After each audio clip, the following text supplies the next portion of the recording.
Insya Allah. Artinya insya Allah itu adalah jika Allah mengizinkan. Nah, oke, kita berikan aplaus untuk kelompok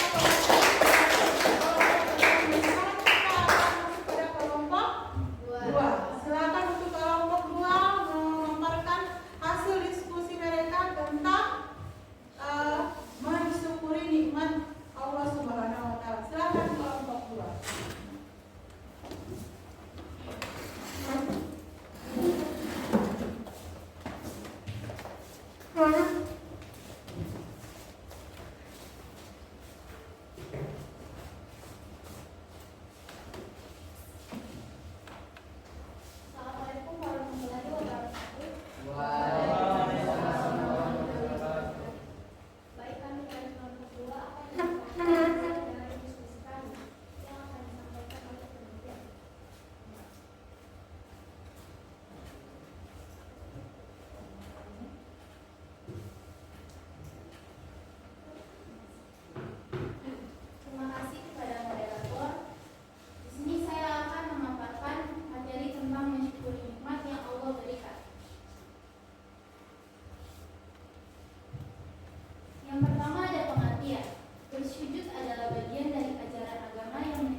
Di dalam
akan mempresentasikan hasil diskusi kami, yaitu mengenai menjaga lisan.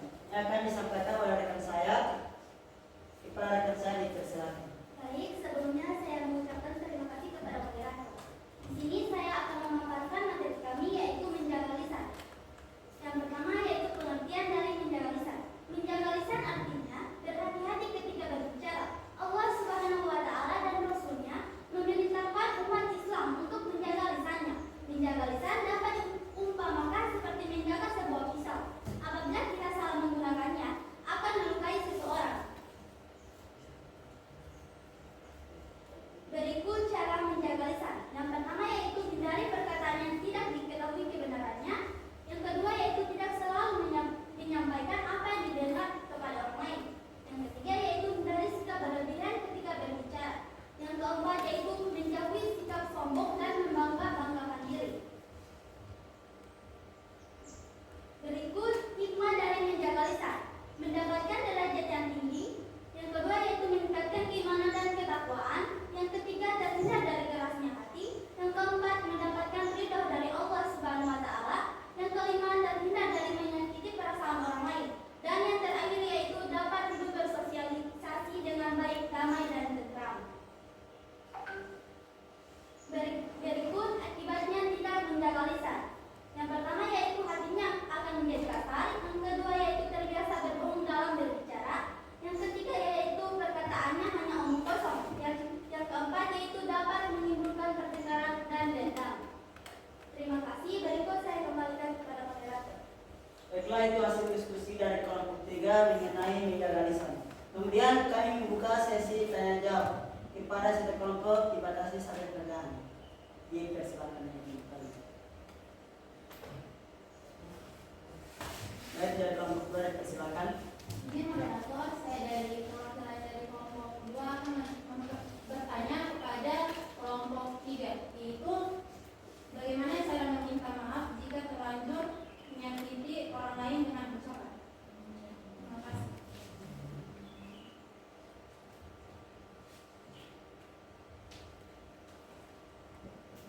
Jika terlanjur menyakiti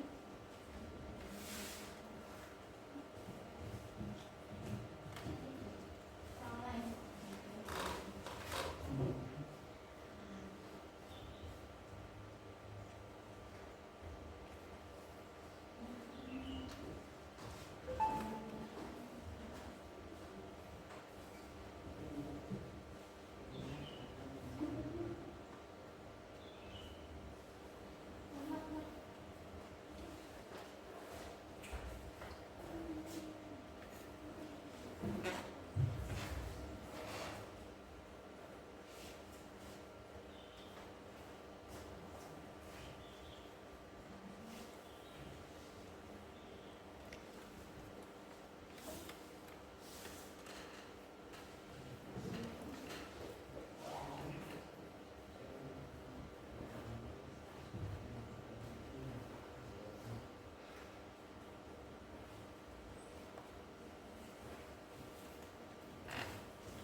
Baiklah,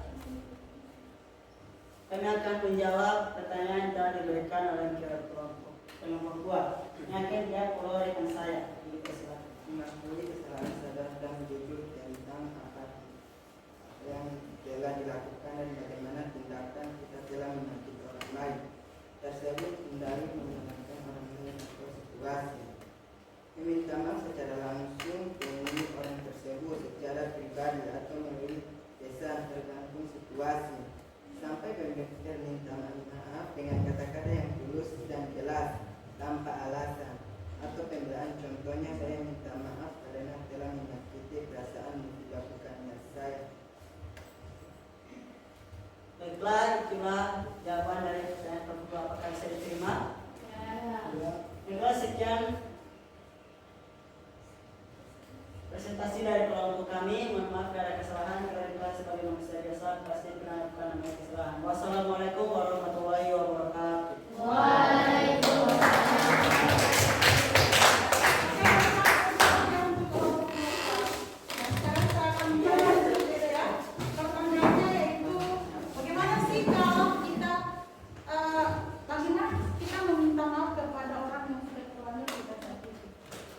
Kalau manusia itu pasti kalau permohonan maafnya itu mungkin secara lisan itu sangatlah gampang, minta maaf saja.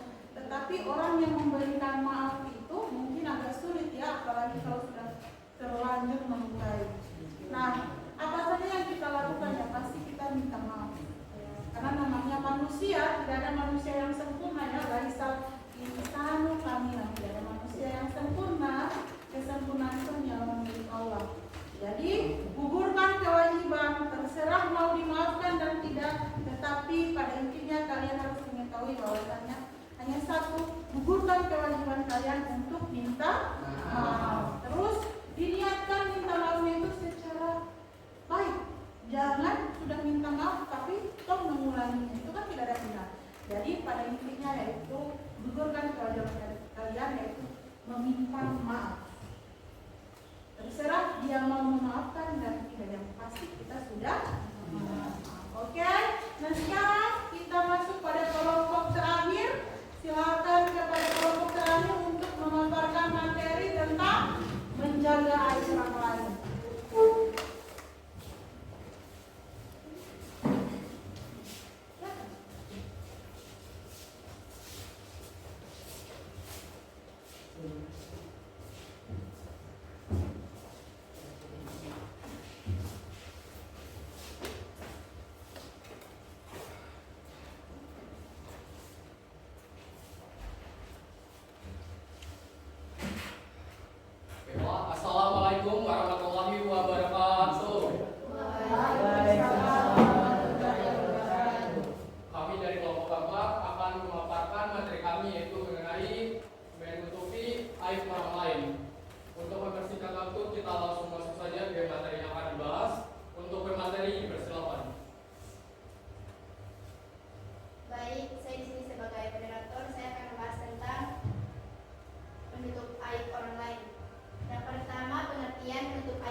masuk ke sesi tanya jawab.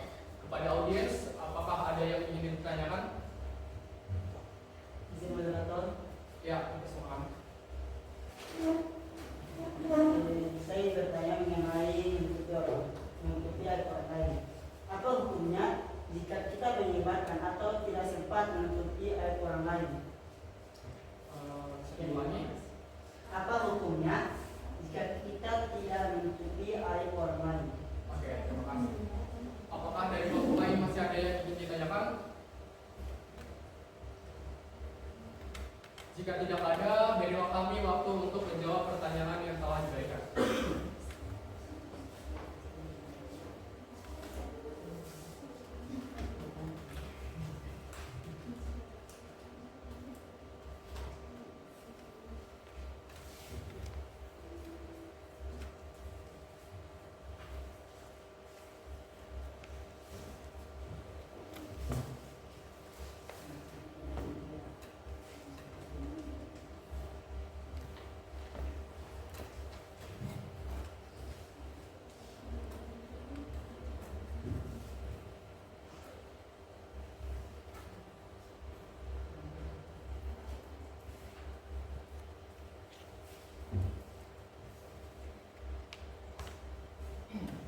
Baiklah, di sini kami akan langsung menjawab pertanyaan dari Faisal yang akan dibacakan oleh rekan saya, yaitu Andi Dimullah. Kepada Andi dipersilakan. Baik, saya akan menjawab pertanyaan dari Faisal. Yaitu pertanyaannya, apa hukumnya jika kita tidak menutupi aib orang lain? Dalam Islam, menutupi aib orang lain sangat dianjurkan dan tidak melakukannya dapat menjadi dosa, terutama jika aib tersebut disebarkan dan juga mempermalukan, menghilangkan atau mencemarkan nama baik orang lain. Untuk Faisal, apakah jawaban yang dibacakan sudah diterima? Oke. Baiklah, sekian dari kami. Lebih dan kurangnya kami mohon maaf. Wabillahi taufiq wal hidayah. Wassalamualaikum warahmatullahi wabarakatuh. Oke, terima kasih untuk kelompok materi ya. Dan sekarang saya akan menjelaskan ya pertanyaan dari kelompok Faisal ya. Kelompok 3 itu bahwasannya bagaimana sih hukumnya kalau kita sudah sempat menyebarkan aib orang lain? Yang pasti di dalam Al-Quran apabila sesuatu yang kita bicarakan itu bohong adanya, maka itu namanya fitnah. Dan fitnah itu hukumnya haram dan berdosa. Kemudian apabila pernyataan itu atau cerita yang kita sebarkan itu adalah benar, maka itu disebut dengan ghibah. Dan hukumnya dosa lagi dan haram. Jadi dapat dosa dua-dua. Antara fitnah dan ghibah itu sama-sama berdosa. Dia memiliki hukum yang sama. Jadi hati-hati ya ketika kita menyebarkan aib orang lain, karena ada ungkapan dalam bahasa Arab itu yang artinya bahwasanya ketika kita mengungkapkan aib orang lain itu kita seperti menyebarkan atau menghamburkan bulu-bulu dari burung yang kita hamburkan di laut. Jadi ketika kalau kita minta maaf, tidak mungkin kita angkat semuanya, apalagi sudah tersebar dari mulut ke mulut, dari mulut ke mulut lagi. Terus kalau kita misalkan menambah-nambah, kita kan pasti akan berdosa.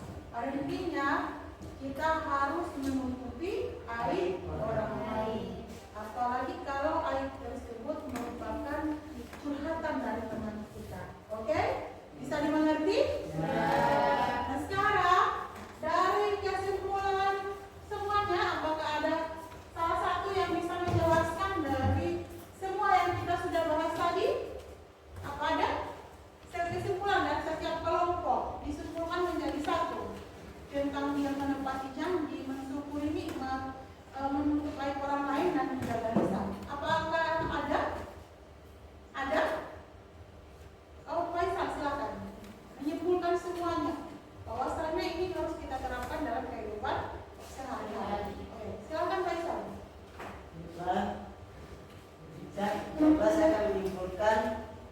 dari semua kelompok.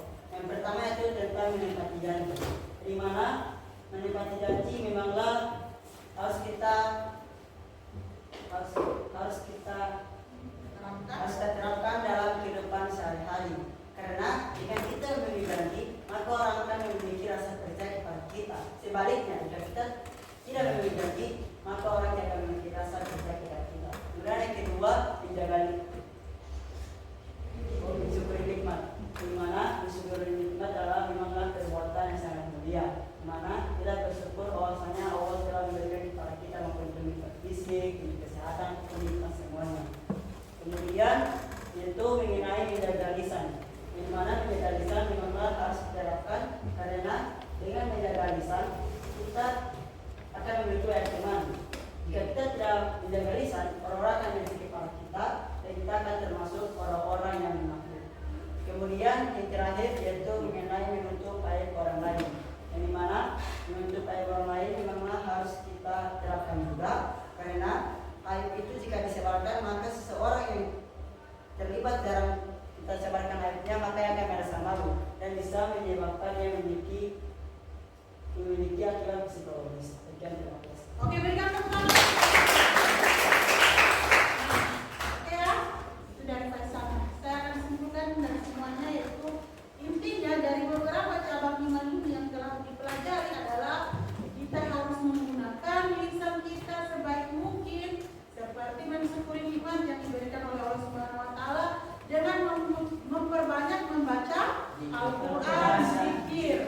Kita juga harus berhati-hati dalam bertutur kata, baik dalam mengucapkan janji berbicara dengan orang lain dan membicarakan orang lain.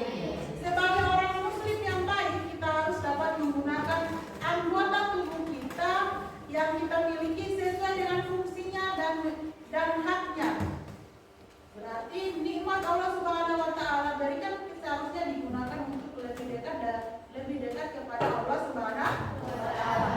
Bukan digunakan dalam perbuatan maksiat yang akan menjauhkan diri kita dari Allah Subhanahu wa taala dan menyakiti antara sesama. Nah, sekarang Ibu sudah mengambil nilai dari setiap pemaparan kalian dan jadi Ibu akan berikan LKPD oleh-oleh ke rumah. Insya Allah minggu depan kita bertemu lagi. Kita akan masih dalam materi ini tetapi dalam konteks yang lain yaitu membuat video bagaimana kita menjaga lisan, menutup aib orang lain dan kemudian kita akan share ke medsosnya kita masing-masing. Boleh? Materinya Ibu akan bagi. Ini kelompok 4.